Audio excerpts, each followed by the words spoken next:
Hey, my name's Jake, and today we're going to be silk screening some t-shirts for Artidotes. In order to get the Artidotes logo onto the t-shirts, we're going to need to print it out on some transparency paper, and that transparency paper is going to go onto our silk screens. I used Affinity Photo in order to lay out the logo and then print it out. Now that we've got our transparencies printed, it's time to look at our supplies and get our screen ready to burn. Let's take a look at our supplies. We have our 2 screen printing fabric inks, 1 pink, 1 white. We've got our silk screen. We've got our 2 squeegees. And we have our photo emulsion kit. The photo emulsion kit has everything we need to set the screen in order to burn the logo into the screen and start screen printing. Let's take a closer look at getting this set up. Our photo emulsion kit comes with 3 bottles. One is the photo emulsion remover. We can use this if we make a mistake and need to start over. We can also use it at the end of the project if we want to clear out our screen and start a new project. We have our photo emulsion. And we have our sensitizer.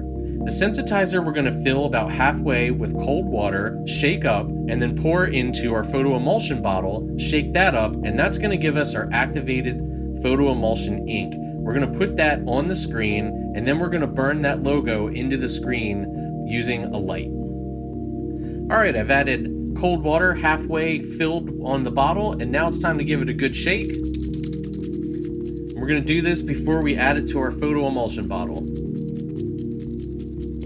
I've opened up my photo emulsion, and I've got my sensitizer ready to go. I'm going to pour this into the photo emulsion, close this, and I'm going to shake it up.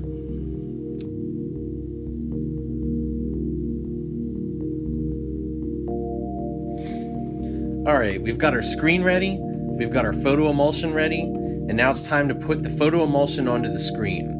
I've dimmed my lighting a little bit since we are using something that's photosensitive. I don't know if it'll make a big deal or not, but just to be on the safe side, I went ahead and dimmed my lighting. So let's get started. You want to get an even layer onto the screen, so that's going to require us to pour a little bit on, use the squeegee to smooth it out, and then check the other side and smooth that out.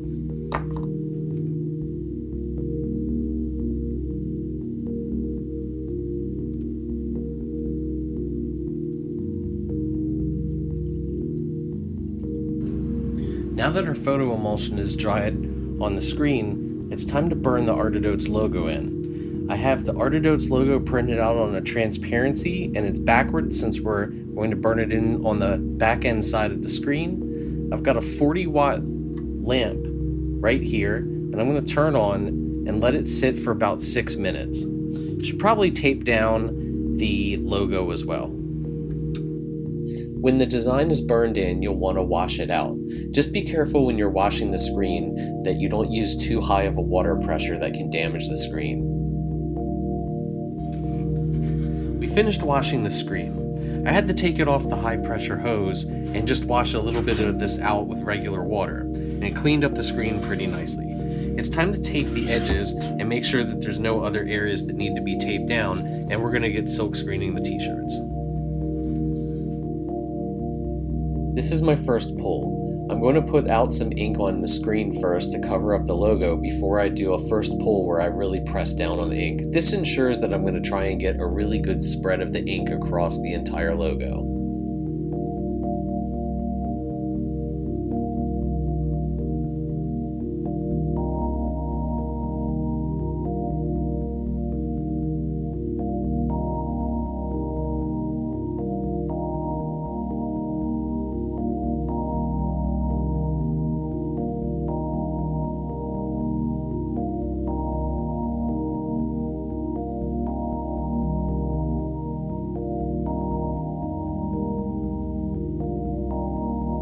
The white ink is dried, it's time to put on our pink layer. What I've done is I've taped over the lettering here underneath so that all we're going to be doing with the pink is printing the graphic out. That'll give us a nice little contrast with the white, the pink, and the black. So I've got my screen set up. Just want to make sure that it's positioned. Doing it this way, it's not always going to be quite right, but we can always hit it again.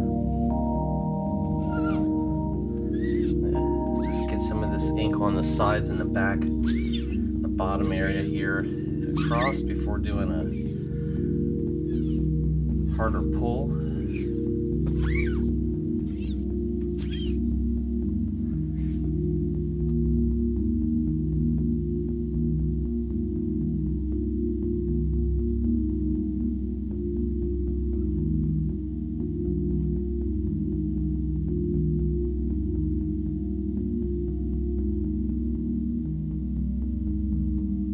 Alright, that's pretty good. That's pretty close. You can still see a little bit of the white in some of the areas here, but this is actually pretty good. Typically the machines will keep the shirt stable so you can kind of hit them multiple times without ever moving it, but since we're kind of doing this from our basement, we have to improvise a little bit. But this isn't bad. And like I said, if you really want to get these in, wait for the pink to dry and do the pink again.